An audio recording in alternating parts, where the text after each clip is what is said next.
My name is Pascal, and I am 58 years old. I am standing here in my daughter's basement, holding a suitcase that contains everything I own now. 6 months ago, I sold the house where I raised her, the house where her mother took her last breath in my arms. I sold it because Diane, my only child, asked me to come live with her. She said she wanted to take care of me. I believed her. I believed every word. But something in my son-in-law's eyes that first day told me things would not be as simple as I hoped. I had no idea that 6 months later, my own daughter would stand in front of me and say words that would shatter my heart into a million pieces. Before I tell you what happened, let me know where you are watching from today. Drop your location in the comments below. And if you have ever felt betrayed by someone you loved, unconditionally hit that like button and subscribe to this channel. Stay with me because what happened next changed everything I thought I knew about family. Let me take you back to the beginning so you can understand how I ended up in that basement. I spent 34 years of my life working as an electrician for a construction company in Columbus, Ohio. I started when I was just 19 years old, fresh out of high school, with calloused hands and a dream of building a good life for my future family. I never went to college. I could not afford it. But I learned a trade, and I worked that trade until my body ached in places I did not even know could ache. Every morning for 34 years, I woke up at 5 in the morning. I put on my work boots, grabbed my lunch pail, and headed out before the sun came up. I climbed ladders in the scorching summer heat, crawled through tight spaces that made my shoulders scream, and worked in freezing temperatures that made my fingers numb. There were days when I came home so exhausted that I could barely lift my fork to eat dinner. But I never complained. Not once. Because everything I did for my family. My wife Margaret was the love of my life. We met at a church picnic when I was 25, and I knew from the moment I saw her that she was the one. She had this laugh that could light up a room, and she had the kindest heart of anyone I have ever known. We got married a year later, and 3 years after that, she gave me the greatest gift of my life. Our daughter Diane. I still remember the day Diane was born. I was pacing in that hospital waiting room, my hands shaking, my heart pounding. When the nurse finally came out and told me I had a healthy baby girl, I cried. I am not ashamed to admit it. I cried like a baby myself. When I held her for the first time, this tiny little thing with her mother's eyes, I made a promise to myself. I swore I would give her everything. I would work as hard as I needed to work. Sacrifice whatever I needed to sacrifice to make sure she had a better life than I did. And I kept that promise. Every single day. When Diane was 5, I taught her how to ride a bicycle.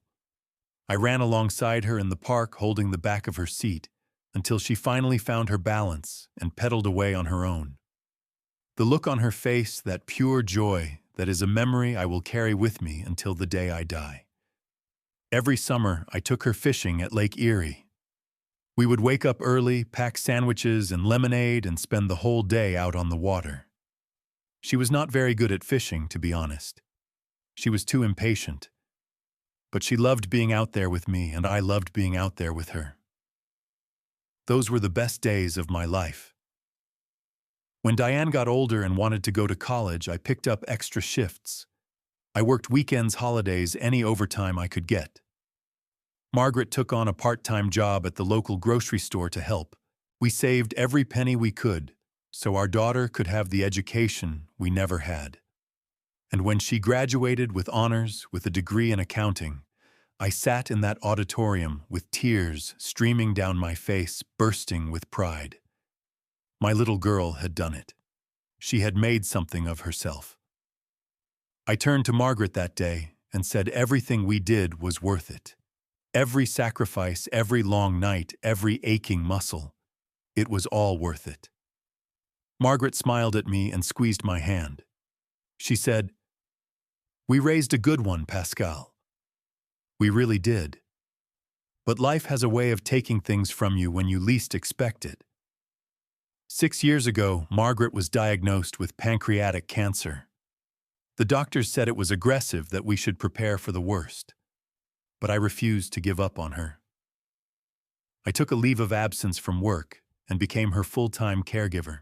I took her to every appointment, held her hand through every round of chemotherapy, stayed up with her through every sleepless night when the pain was too much to bear. Diane was 24 at the time, already working at a good firm, starting to build her own life. She visited when she could, but she was busy. I understood. At least I tried to understand. For 14 months, I watched the woman I loved fade away. The cancer took her piece by piece, but it never took her spirit.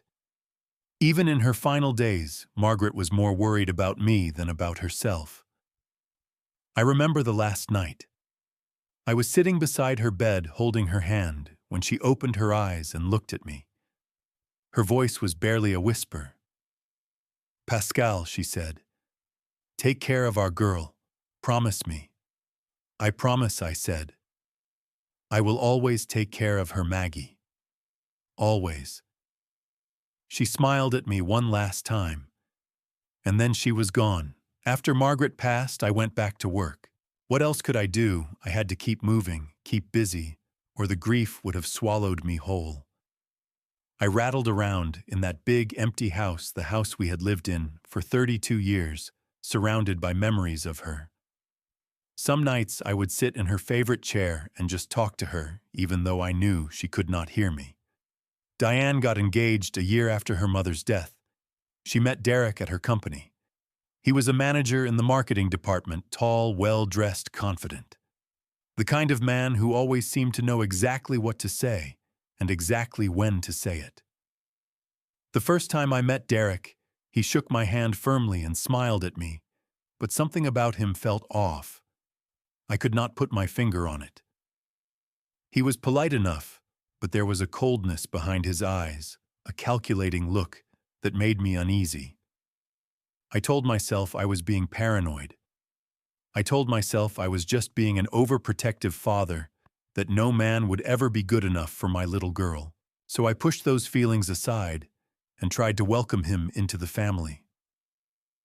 The wedding was 2 years ago, and I paid for most of it. I wanted Diane to have the wedding of her dreams, the kind of wedding Margaret always wished she could have given her.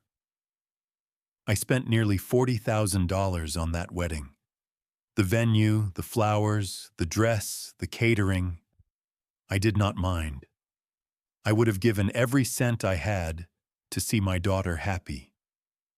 But at the wedding, something happened that I could not ignore. During the reception, I expected Derek to invite me to say a few words. It is tradition, after all. The father of the bride usually gives a toast. But when the time came for speeches, Derek stood up and thanked his own parents, his friends, his colleagues. He never mentioned me, not once. I sat at a small table in the corner of the room, watching my daughter dance with her new husband, and I felt like a stranger at my own child's wedding. Margaret's voice echoed in my mind, "Take care of our girl." I told myself it did not matter. What mattered was that Diane was happy. That was all that mattered. 6 months before the night that changed everything, Diane called me on a Sunday afternoon. I was sitting in my living room watching a football game when the phone rang. "Dad," she said, "Derek and I have some exciting news. We bought a bigger house." "That is wonderful, sweetheart," I said. "I am happy for you." There was a pause on the line. Then she said something that made my heart swell with hope. "Dad, there is a room in the basement. I was thinking you are getting older, and that big house must be so empty without Mom. Why do you not sell it and come live with us? I want to take care of you." I sat there in silence for a moment, overwhelmed by emotion. After all the loneliness, after all the nights spent talking to Margaret's photograph, my daughter was reaching out. She wanted me close.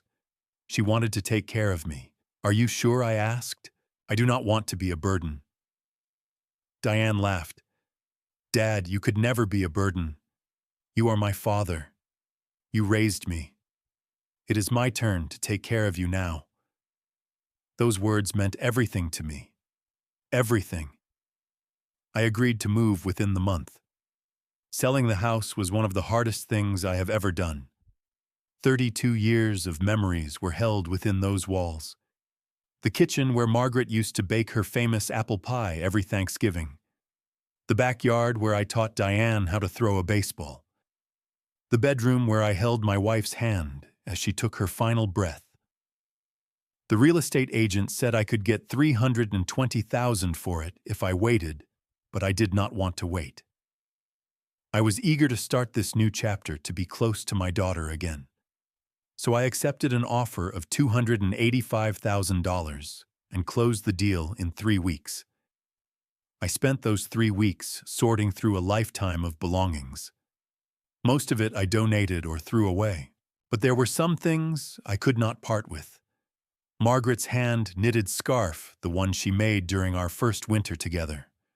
Our family photo albums filled with pictures of birthdays and holidays and ordinary days that felt like nothing at the time, but now felt like everything. And my father's old pocket watch, the only thing he left me when he passed. These were the things that mattered. These were the things I packed. I deposited $200,000 into a savings account and kept $85,000 in my checking account for living expenses and emergencies. I figured that would be more than enough to last me the rest of my days. When I arrived at Diane and Derek's new house in the suburbs of Cleveland, I was impressed. It was a beautiful 2-story home with a manicured lawn and a 2-car garage. Derek's BMW was parked in the driveway, gleaming in the afternoon sun. Diane met me at the door with a hug. Dad, she said, welcome home. Home. That word felt strange on my tongue. But I wanted to believe it. She led me through the house, showing me the spacious living room, the modern kitchen, the elegant dining room. Everything was pristine, like something out of a magazine. Then she took me to the basement. The room was small. There was a single window near the ceiling that let in just a sliver of natural light. The walls were bare concrete, painted white to make them seem less cold. There was a twin bed in the corner, a small nightstand, and a wardrobe that looked like it came from a thrift store. I know it is not much, Diane said, but we can fix it up. Make it nice and cozy. I looked around the room and forced a smile. It is perfect, sweetheart. Thank you. But even as I said it, I felt a chill run down my spine. This was not a room for a guest. This was not a room for a father who had given everything. This was a room where you put things you did not want to think about. I pushed the thought away. I was being ungrateful. Diane was giving me a place to live, a place to be close to her. That was what mattered. That first night, we sat down for dinner together. Diane had made a simple pasta dish, nothing fancy, but perfectly adequate. I tried to make conversation with Derek, asking him about his work, his hobbies, his plans for the future. Derek barely looked up from his phone. He answered my questions with one-word responses. Fine. Good. Maybe. Diane kept apologizing for him. Derek is just tired from work, Dad. He has been under a lot of pressure lately. I nodded and smiled and pretended like it did not bother me. But it did. It bothered me more than I wanted to admit. When dinner was over, I went back down to the basement and sat on the edge of that twin bed. I looked around at the bare walls, at the sliver of light fading from the tiny window, and I wondered what I had gotten myself into. But then I thought of Margaret. I thought of the promise I made to her, take care of our girl.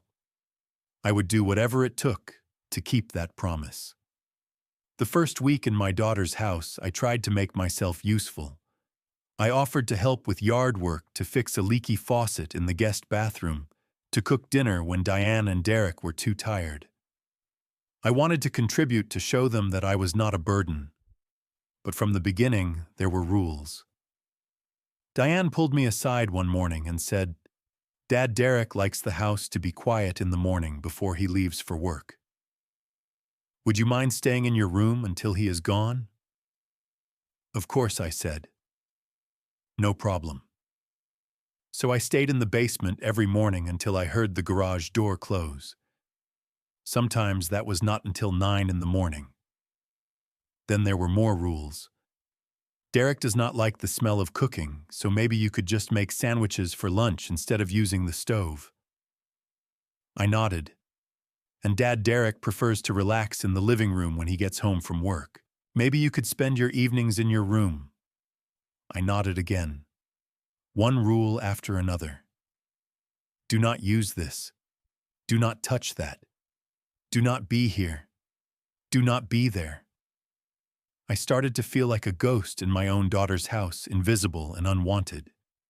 But I kept my mouth shut. I told myself that I was a guest, that I should be grateful, that this was just a period of adjustment. Then, after about a month, things got worse. It started small. Diane asked me to water the plants. Then she asked me to take out the trash. Then she asked me to do the laundry. Not just my laundry. All the laundry. Their laundry. I did not mind at first. I wanted to help. But then the requests turned into expectations, and the expectations turned into demands. "Dad, the house is a mess. Can you vacuum? Dad, the dishes are piling up. Can you wash them? Dad, the bathrooms need cleaning." I became the housekeeper. I cooked their meals, cleaned their house, did their laundry. I spent my days scrubbing toilets and mopping floors and folding their clothes. One morning, I found a note taped to my door. It was in Derek's handwriting, cold and impersonal.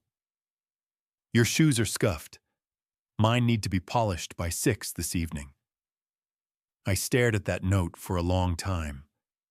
My hands trembled with a mixture of anger and disbelief. Polish his shoes, like I was his servant. I wanted to march upstairs and tell Derek exactly what I thought of him and his shoes. But I did not. Because Diane was caught in the middle, and I did not want to make things harder for her. So I polished his shoes, and I hated myself for it. Around the same time, Diane started asking for money. The first time she said she needed $5,000 to fix her car. Something about the transmission. I gave it to her without question. "Thanks, Dad," she said. "I will pay you back next month." She never paid me back. The second time, she said Derek had an investment opportunity that could not wait. He needed $10,000. I hesitated. "That is a lot of money, sweetheart." Diane gave me that look, the same look she used to give me when she was a little girl and wanted an extra scoop of ice cream. "Please, Dad, Derek says it is a sure thing." Against my better judgment, I gave her the money. A month later, she asked for $15,000 more. Credit card debt, she said. She had gotten behind on payments. That was when I started to realize the truth. My daughter was not taking care of me. She was using me. But I still did not confront her. I still did not speak up. Because despite everything, she was still my daughter. She was still the little girl I taught to ride a bicycle, the little girl I took fishing at Lake Erie. The breaking point came on a Tuesday afternoon. I had thrown out my back carrying bags of groceries up from the car. The pain was so bad I could barely move. I spent 2 days in bed, unable to do anything but lie there and wait for the spasms to pass. On the second day, Diane came down to the basement. I expected her to ask how I was feeling, maybe offer to bring me some food or medicine. Instead, she stood at the bottom of the stairs, with her arms crossed, and said, "Dad, the dishes are piling up in the sink.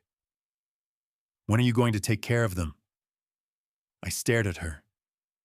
"Diane, I can barely move. My back is killing me." She sighed like I was being difficult. "Fine. I will do them myself." And she turned and walked away without another word. That night I lay in bed and listened to the sound of Derek and Diane laughing upstairs, watching television, enjoying their evening. I thought about all the years I had given, all the sacrifices I had made, all the love I had poured into raising that girl. And I realized that somewhere along the way my daughter had become a stranger. But even then, I did not leave. Even then, I held on because of Margaret, because of the promise. I just did not know that my daughter was about to make the choice for me. It was a Saturday evening, exactly 6 months after I moved into that basement. Diane called me upstairs for dinner, which was unusual. Normally, I ate alone in the kitchen after they were finished, or I took my plate down to the basement. But that night, she asked me to join them at the dining room table. I should have known something was wrong. Derek never ate dinner with me. When I sat down, I noticed that neither of them had touched their food. They were sitting side by side, staring at me with expressions I could not read. "What is going on?" I asked. Diane took a deep breath. "Dad, we need to talk about something." "Okay," I said. "I am listening." She glanced at Derek and he gave her a small nod like he was giving her permission to speak. "Dad," she said, "Derek and I have been talking. We feel like the current arrangement is not working." I felt my stomach drop. "What do you mean?" Diane folded her hands on the table. "Dad, if you want to continue living here, you need to contribute more." I blinked. "Contribute more? I do all the cooking, all the cleaning. I gave you $30,000. What more do you want from me?" Derek leaned forward, and for the first time since I had moved in, he looked me directly in the eyes. "We need you to be useful," he said, his voice flat and cold. "Do the laundry, cook, clean, take care of the yard, wash the cars. If you want to stay, you work. No more sitting around. No more lying in bed, complaining about your back." I could not believe what I was hearing. I turned to Diane, searching her face for some sign of the daughter I used to know. "Diane," I said, "is this really what you want?" She did not flinch. She did not look away. She just said, "Dad, Derek works hard. He deserves to come home to a clean house and a hot meal. He deserves to have someone take care of his needs. If you cannot do that, then maybe this is not the right place for you." I felt like I had been punched in the chest. The air left my lungs, and for a moment I could not speak. Then Derek added the final blow. "And the $30,000 you gave us, consider it your rent for the past 6 months. We are even now." I sat there in silence, looking at my daughter, trying to find some trace of the little girl I had raised. The girl who used to run into my arms when I came home from work. The girl who used to tell me I was the best dad in the whole world. But that girl was gone. In her place was a stranger with cold eyes and a heart I no longer recognized. Finally, I spoke. "Is this really who you have become, Diane? Is this the woman I raised?" She did not answer. She just stared at me, waiting for my decision. Derek drummed his fingers on the table impatiently. "Well, what is it going to be? Are you going to start pulling your weight around here, or are you going to leave?" I looked at him, this man who had never shown me an ounce of respect, who had treated me like an unwanted guest from the moment I walked through the door. Then I looked at Diane, the daughter I had sacrificed everything for, and something shifted inside me. I thought about Margaret. I thought about the promise I made to her. Take care of our girl, but taking care of Diane did not mean being her servant. It did not mean letting her treat me like I was worthless. It did not mean sacrificing the last shred of dignity I had left. Margaret would never have wanted this for me. She loved me too much to see me humiliated like this. I took a deep breath and I smiled. It was not a bitter smile. It was not a vengeful smile. It was a peaceful smile, the kind of smile that comes when you finally see the truth clearly. "Thank you," I said. "Thank you for making this decision easy for me." Diane blinked. But I pushed back my chair and stood up. "I am leaving," I said. "You gave me a choice, and I choose my dignity." I turned and walked toward the basement stairs. "Dad, wait." Diane called after me. "Do not be dramatic. We can talk about this." I stopped at the top of the stairs and looked back at her. "There is nothing to talk about, Diane. I raised you better than this. At least I thought I did. But somewhere along the way, something went wrong. Maybe it was me. Maybe it was you. Maybe it does not matter anymore. What matters is that I will not stay here and be treated like I am less than human. Not by anyone. Not even by my own daughter." Then I went down to the basement and started packing my bags. It took me 20 minutes to pack everything I owned. I did not have much. Just some clothes, my toiletries, and the precious keepsakes I had brought from the old house. Margaret's scarf, the photo albums, my father's pocket watch. I zipped up my suitcase and took one last look around that cold, dim basement. For 6 months, this had been my home. This concrete box with its single window and its thin mattress. I was not sad to leave it. When I came up the stairs, Diane was standing by the front door, blocking my path. Her arms were crossed, and she had that stubborn look on her face that I remembered from her teenage years. "Dad," she said, "you are overreacting. Let us just calm down and talk about this like adults." I set down my suitcase and looked at her. "Diane," I said, "I have spent my entire life working so that you could have everything you ever needed. I paid for your college. I paid for your wedding. I gave you money every time you asked. And when you asked me to sell my house and come live with you, I did it, because I thought you wanted me here.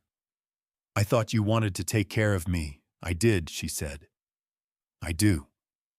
"No," I said. "You do not. You wanted a handyman. A maid. A servant. You wanted someone to do your dirty work, while you and Derek live your comfortable lives." "That is not true," she protested. "Then why did you just tell me that if I want to stay, I have to work for Derek? Why did you tell me that the $30,000 I gave you was just rent?" Diane opened her mouth, but no words came out. I picked up my suitcase. "I love you, Diane. You are my daughter, and nothing will ever change that.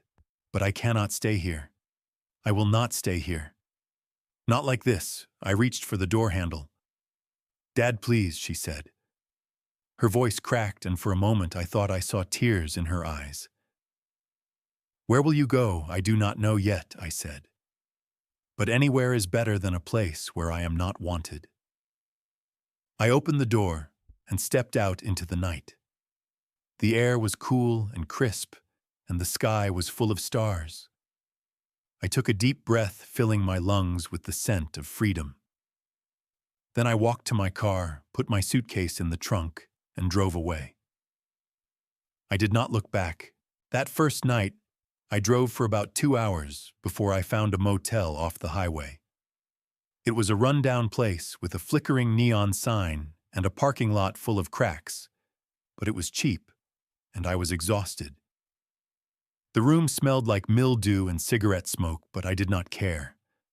I sat on the edge of the bed and pulled out my wallet. Inside was a photograph of Margaret taken on our 25th anniversary. She was smiling at the camera, her eyes full of love. "I am sorry, Maggie," I whispered. "I tried. I really tried. But I could not do it anymore. I could not keep giving and giving to someone who only knows how to take. I looked at her face for a long time, and I could have sworn I saw her smile. Then I lay down on that lumpy mattress, closed my eyes, and slept better than I had in months. The next few days were hard. I spent most of my time driving around looking for a place to live, trying to figure out what to do next. I found a small apartment for rent in a town called Fairview, about 30 miles outside of Akron. It was not much, just a one-bedroom unit on the second floor of an old building. But it was clean, it was quiet, and the rent was only $800 a month. I signed the lease that same day. Moving in was simple. I did not have much to unpack. Just my clothes, my keepsakes, and a few basic necessities I picked up at the store. Within a few hours, the apartment was as settled as it was ever going to be. That first night in my new home, I sat by the window and looked out at the street below. There was a park across the way with benches and trees and a little fountain. A young mother was pushing a stroller while her toddler ran ahead of her laughing. I thought about Diane when she was that age. I thought about all the years that had passed, all the changes that had happened. And I realized that I was free. For the first time in 6 months, I was free.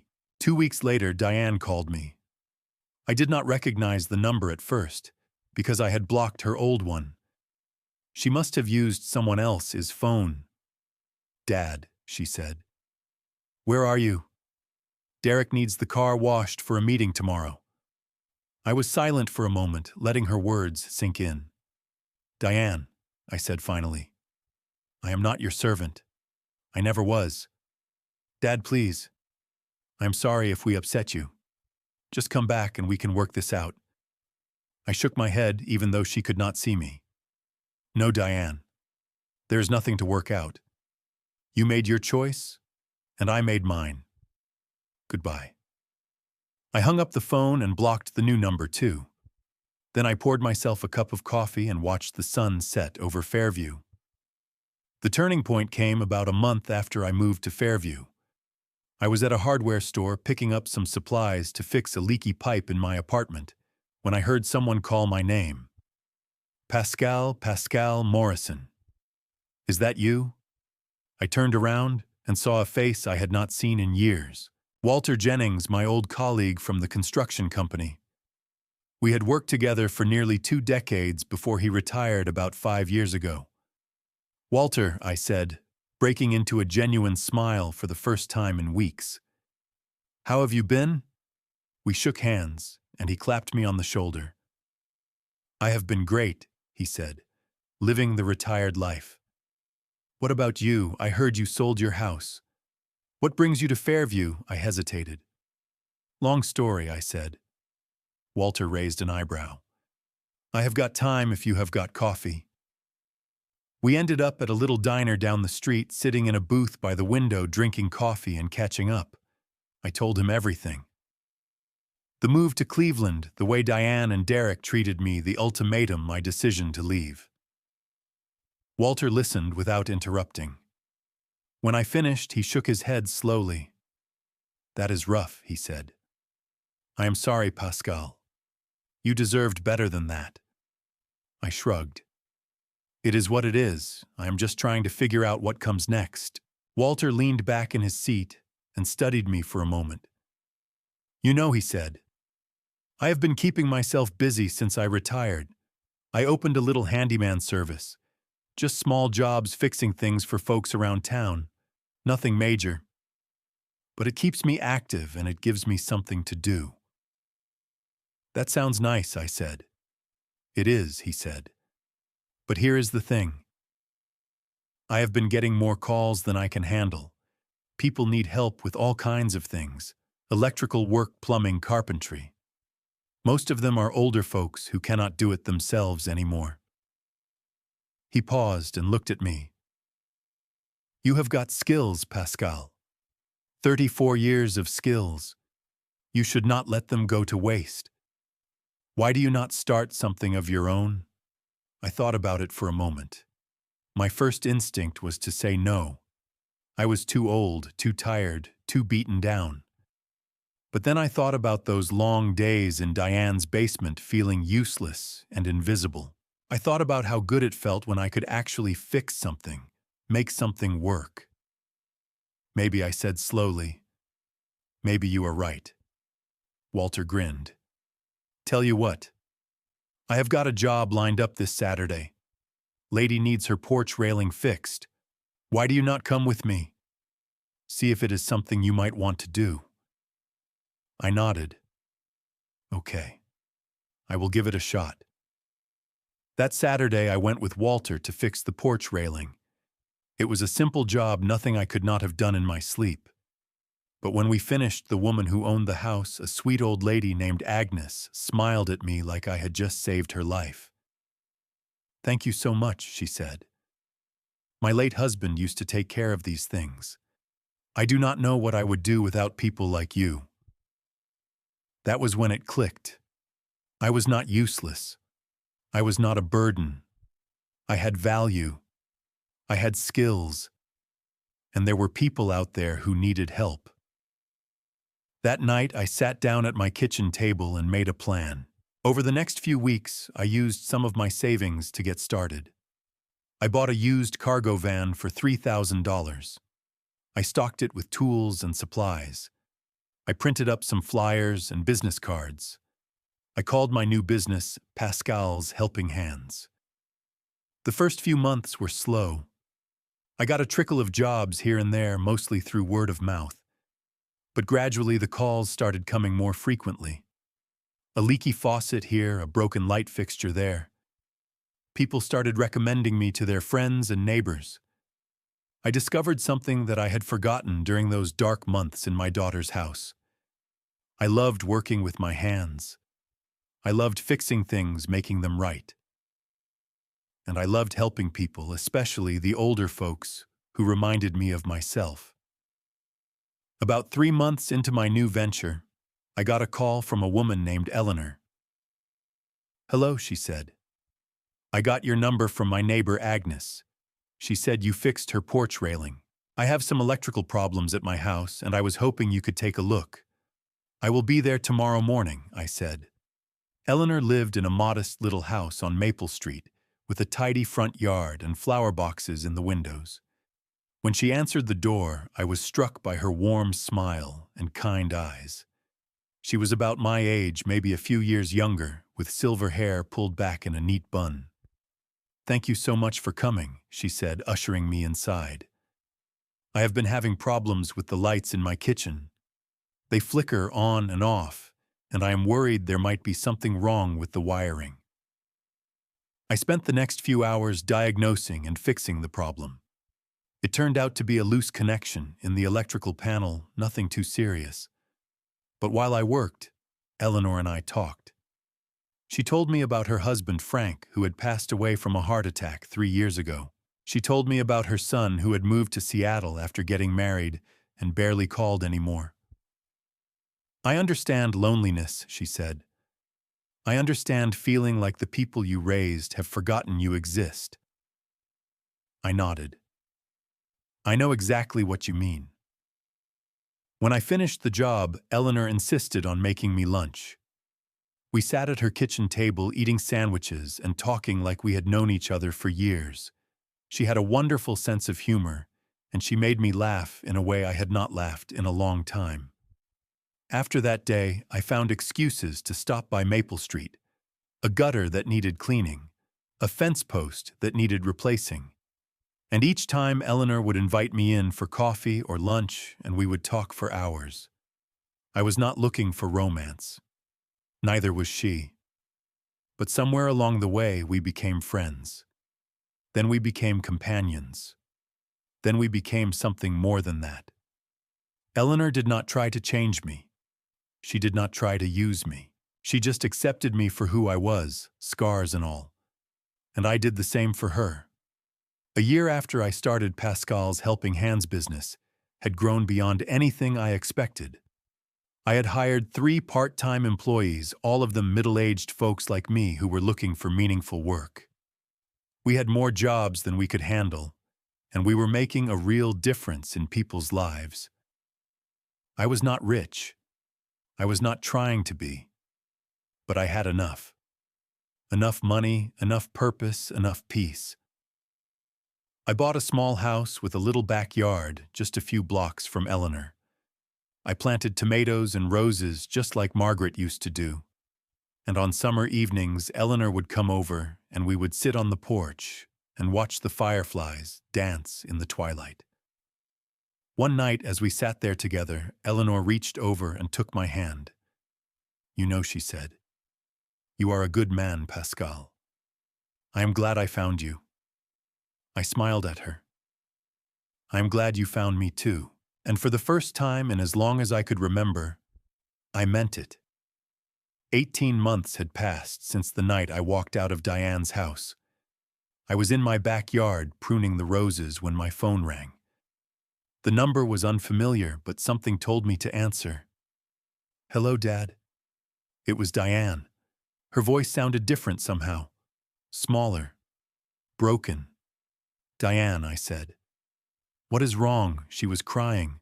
I could hear it in the way her breath hitched, in the way her words came out in fragments. "Dad," she said. "Derek left me. He took all our money. All of it. He was having an affair with someone from his office, and they ran off together. I have nothing, Dad. I have nothing." I stood there in my garden holding the phone, listening to my daughter sob. And I felt a lot of things in that moment. Anger at Derek, who I had known from the start, was no good. Sadness for Diane, who was now facing the consequences of her choices. And something else, too. Something I did not expect. Compassion. "Dad, please," Diane said through her tears. "I know I was wrong. I know I treated you terribly. I am so sorry. I am so sorry. Can I come stay with you just until I get back on my feet?" I took a deep breath. "Diane," I said slowly, "I forgive you. I want you to know that. What you did to me hurt more than I can ever explain, but I forgive you. You are my daughter, and I will always love you."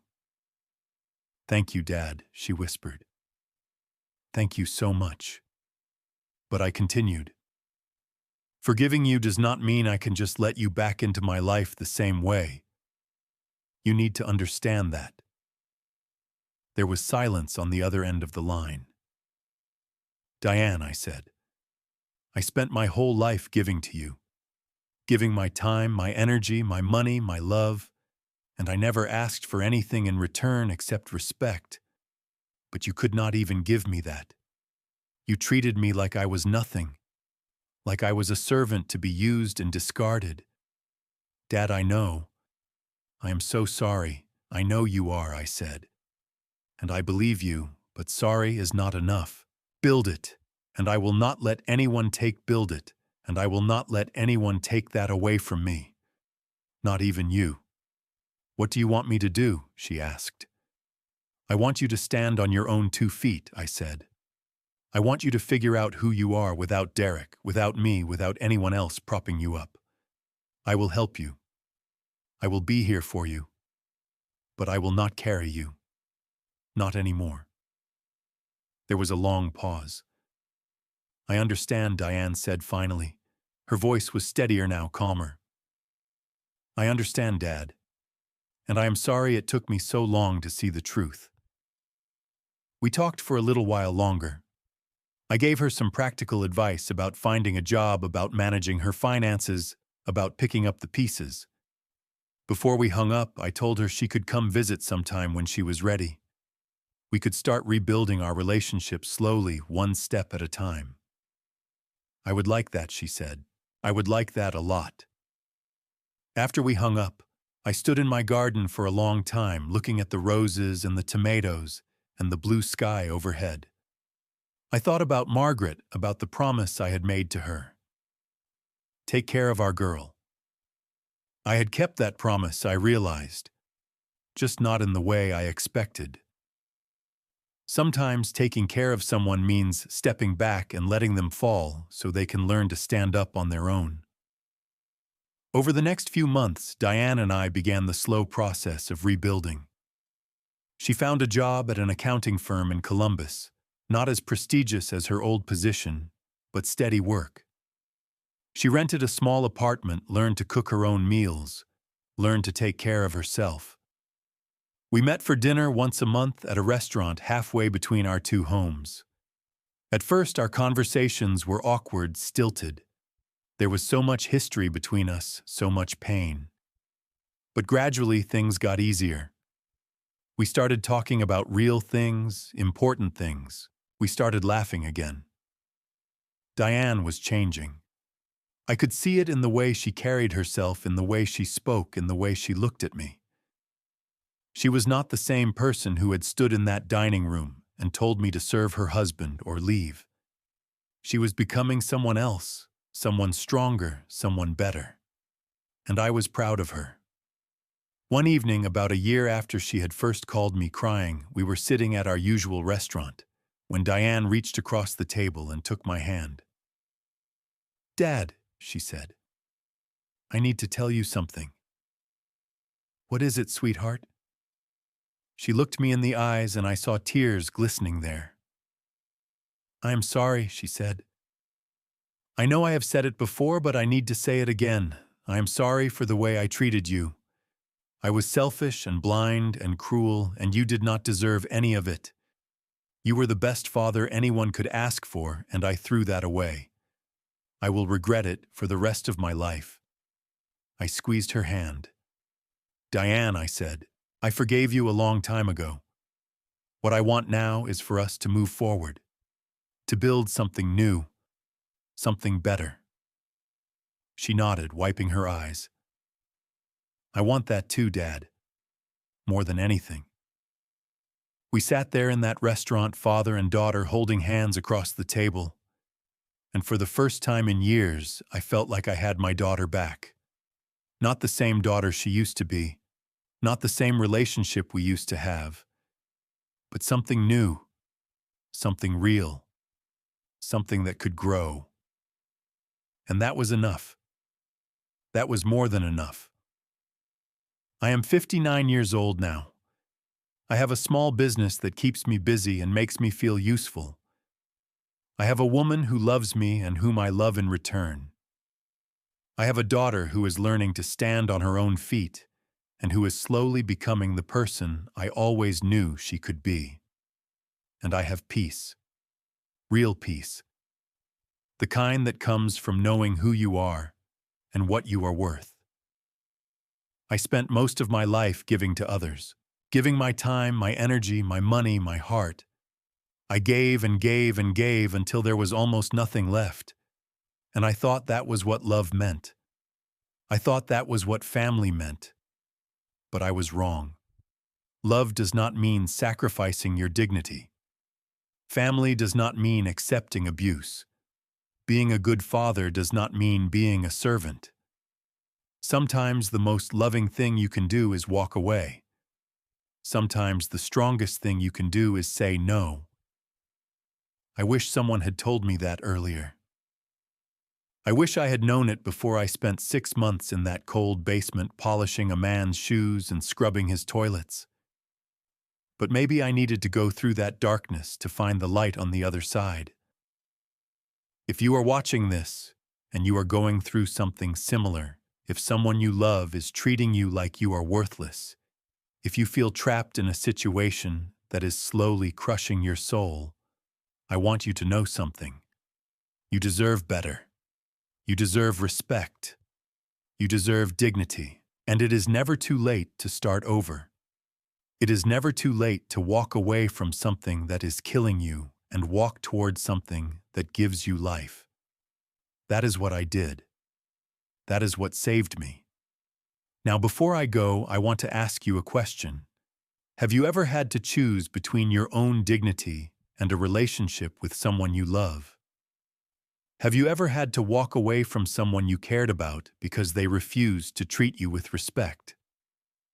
I would love to hear your stories in the comments below. If this story touched you in any way, please hit that like button. It helps more people find this channel and hear these stories. And if you have not already, please subscribe and turn on notifications so you do not miss any future videos. If you know someone who is going through a difficult time with their family, someone who needs to hear that they are not alone, please share this video with them. It might be exactly what they need to hear. Thank you for spending this time with me today. Thank you for listening to my story. I hope it gave you something to think about, something to carry with you. Whatever you are going through, I wish you strength. I wish you courage. And I wish you the peace that comes from knowing your own worth. My name is Pascal. I am 59 years old, and for the first time in a long time I am truly free. Take care of yourselves, friends, and remember you are worthy of love and respect just as you are.